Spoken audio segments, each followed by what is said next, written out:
Assalamualaikum sahabat Islam. Saya akan menceritakan kisah Abu Kruengkale nyaris jadikan Aceh berdiri sendiri. Sebelum saya membahas lebih panjang lagi, mohon subscribe dulu ya. Like dan komen di bawah supaya mendapat video-video terbaru lainnya. Sosok Abu Kruengkale nyaris jadikan Aceh berdiri sendiri. Di Alexis.com di Belang Padang, Banda Aceh, ada sebuah bangunan tua bekas pusat pemerintahan Belanda. Kini telah berubah wujud. Dijadikan SMA Negeri 1 Banda Aceh di Gedung Setan, sebutan rakyat Aceh waktu itu terhadap kantor Belanda, SMA N1 Banda Aceh kini menjadi saksi bisu fakta sejarah tanggal 20 Maret 1949. Di gedung itulah pertemuan penting para tokoh-tokoh di Aceh berlangsung, salah satunya Abu Kruengkale. Pertemuan itu membahas isi sebuah surat tertanggal 17 Maret 1949 yang dikirim Wali Negara Sumatera Timur, Dr. Teungku Mansur ke Aceh. Saat itu Aceh merupakan provinsi yang dipimpin seorang gubernur militer dan sipil yang membawahi wilayah Aceh, Langkat, dan Tanah Karo. Dan surat itu berisi undangan kepada Teungku M. Daud Biureuweh selaku Gubernur Militer Aceh untuk menghadiri rapat yang diberi nama Muktamar Sumatera, untuk membahas pembentukan Negara Republik Federasi Sumatera.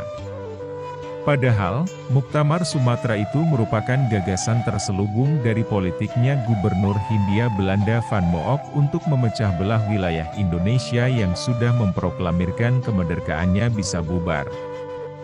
Van Mook melakukan itu karena seluruh wilayah di Indonesia saat itu telah berhasil diduduki Belanda pasca agresi militer kedua tahun 1948.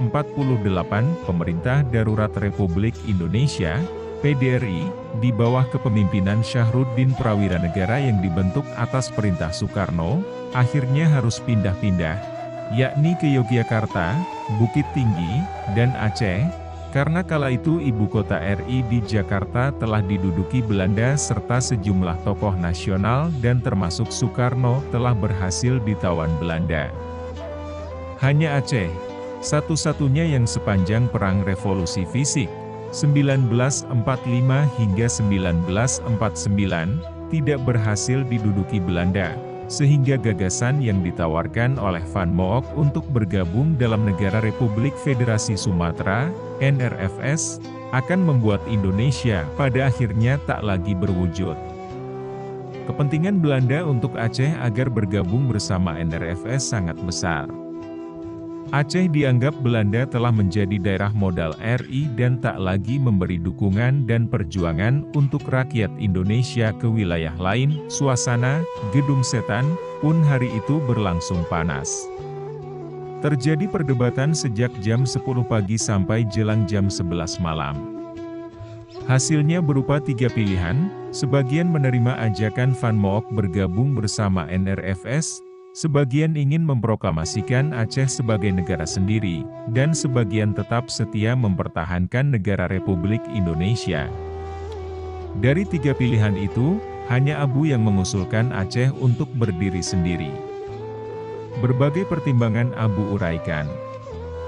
Menurutnya, roda pemerintahan Republik Indonesia sudah lumpuh. Secara de facto, wilayah RI sudah kembali diduduki Belanda, kecuali Aceh. Selain itu, Aceh telah memiliki sejarah dan kemampuan secara militer untuk berdiri sendiri lewat salah satu komando Teungku Daud Biureuweh yang menjabat gubernur militer dan sipil untuk Aceh, Langkat, dan Tanah Karo.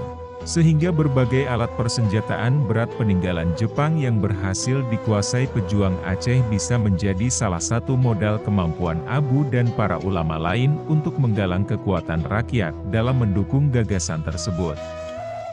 Namun saat berbagai gagasan dan uraian disampaikan Abu, Teungku Daud Biureuweh juga meminta pendapat peserta rapat atas tawaran Van Mook, tetapi tidak ada satupun dari mereka memberikan tanggapan. Menurut Teungku Ishak Ibrahim, salah satu anggota TNI yang pernah bertugas di Makassar dan pada masa di TI menjabat sebagai Komandan Batalion di TI Wilayah Darussalam, Malam itu Teungku Daud Beureweh akhirnya menanyakan tanggapan ke Abu tentang tawaran Van Mook. Abu dengan tegas menjawab, kalau mau senang, lepaskan Aceh dari RI, ambil yang baik meskipun itu keluar dari mulut Rimueng, harimau. Teungku Daud Beureweh menentang keras jawaban Abu. Padahal sosok Abu di mata Daud Beureweh adalah seorang guru. Daud Beureweh pun kembali mempertegas, kesetiaan rakyat Aceh terhadap RI bukan dibuat-buat, melainkan kesetiaan yang tulus dan ikhlas dengan hati nurani yang penuh perhitungan dan perkiraan. Dalam pidatonya, Teungku Daud Beureweh mengatakan, sebab itu, kita tidak bermaksud untuk membentuk suatu Aceh Raya, karena kita di sini bersemangat republik. Untuk itu, undangan dari Wali Negara Sumatera Timur itu kita pandang sebagai tidak ada saja, dari karena itu tidak kita balas. Penolakan Teungku Daud Beureweh juga didasari atas keyakinannya bahwa Soekarno akan menepati janji-janji yang telah disampaikan dengan linangan air mata kepadanya dalam kunjungan ke Aceh tahun 1948.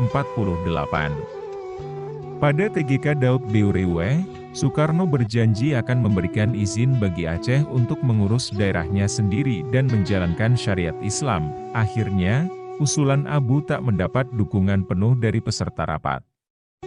Ia kalah oleh pandangan mayoritas yang ingin tetap bergabung dengan RI.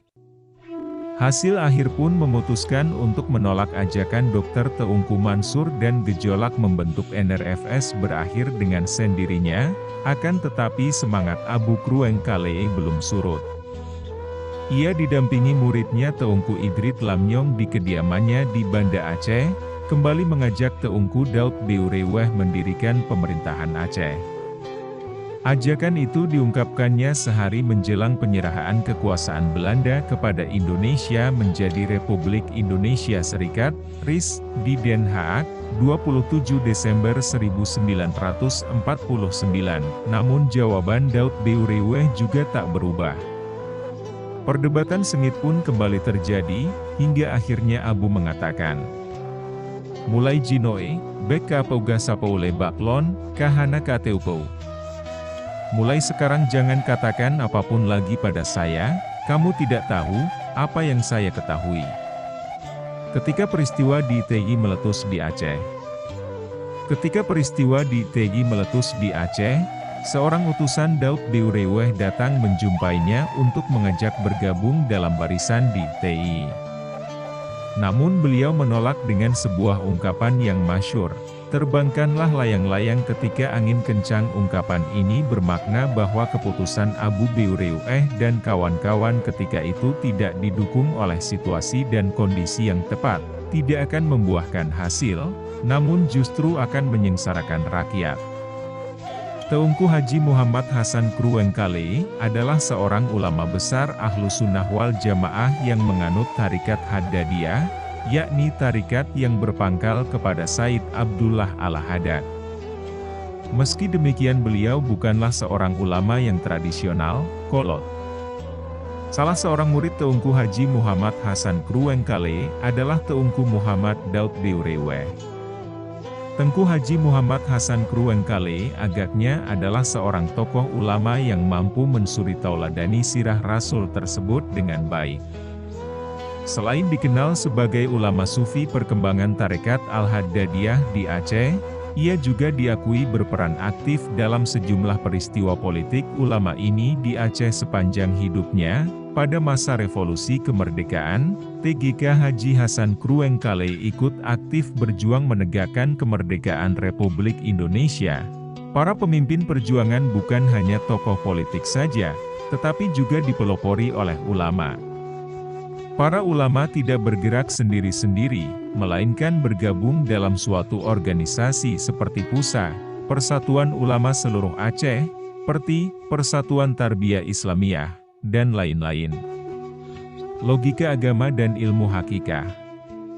Menelah secara logika, Apa yang disampaikan Teungku Daud Biureweh lewat pandangannya bersama tokoh-tokoh lain untuk mendukung Aceh tetap bergabung dengan Republik Indonesia memang tidak dapat disalahkan. Pandangan tersebut terlihat dari motivasi dan prinsip masyarakat yang lebih besar. Karena demi memperjuangkan kepentingan bangsa dan negara Indonesia yang pada saat itu mati suri. Apalagi janji-janji Soekarno masih begitu terpatri dalam setiap ingatan rakyat Aceh, sehingga sulit dipercaya jika janji itu akan dikhianati di kemudian hari. Bak seorang negarawan sejati tentu akan mengambil kesimpulan yang sama dengan Daud Biureweh. Abu sendiri dalam menilai persoalan ini tetap merujuk pada logika agama. Namun di sisi lain Abu juga melihat dengan ilmu hakikah atau disebut ilmu firasat, laduni. Salah satu ilmu yang diberikan Allah Subhanahu wa Ta'ala kepada para walinya yang telah mencapai makam ma'rifah, sehingga sulit bagi awam untuk mengerti pada awalnya. Jelas sekali pandangan Abu sangat bertolak belakang jika merujuk apa yang terjadi pada maklumat ulama sebelumnya. Namun bagi orang yang paham sikap dan pola pikir Abu dalam mengambil suatu keputusan, tentu akan menjadi jelas dan mudah mengerti. Melihat kondisi awal kemerdekaan, menjadi alasan bahwa mengharamkan umat Islam keluar dari ketaatan pemimpin jika sudah terpilih atau diakui secara mayoritas, walaupun pemimpin itu fasik atau jahat, selama ia tidak mengharamkan umat untuk mengerjakan salat dan fardu lainnya. Maka menurut pemahaman Sunni, pemimpin itu harus tetap ditaati, walau boleh dibenci. Lain halnya saat Indonesia pasca agresi militer, di mana pemerintah RI sudah lumpuh dan tak bisa lagi berjalan sebagaimana mestinya. Meskipun demikian situasi di Bukit Tinggi tak lagi aman. Bahkan Daud Biureweh meminta Presiden PDRI waktu itu Syafruddin Prawinegara hijrah ke Aceh, sehingga pemerintahan RI masih dapat dipertahankan. Oleh karena itu, secara hukum agama, Aceh sudah memiliki momentum yang tepat dan boleh untuk mengumumkan negaranya sendiri demi menghindari kevakuman pemimpin dan pemerintahan, di mana kehilangan pemimpin menurut ajaran agama dan keyakinan Abu sangat dilarang dalam agama, seperti dalam salah satu riwayat ulama fikih mengatakan, 60 tahun di bawah pemerintahan imam yang jahat lebih baik dari semalam tanpa pemimpin. Jadi, bisa dikatakan, tak ada kontradiksi antara kedua pandangan Abu dalam hal ini. Sebab pandangan tersebut berada dalam situasi dan kondisi negara yang sangat berbeda. Berbagai sikap politik Abu untuk mendukung dan lepas dari RI juga berpijak atas dasar agama dan dalil-dalil seperti ayat Al-Quran dan hadis, ijma serta kajian terhadap ilmu fiqh siasah. Kini Abu telah tiada, manusia yang hanya bisa berencana namun takdir Allah untuk menentukan apa yang berlaku. Wallahualam. Kutipan dari sosok Abu Krueng Kale di kancah Nusantara.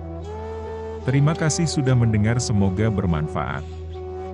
Wassalam, salam dari sahabat Islam.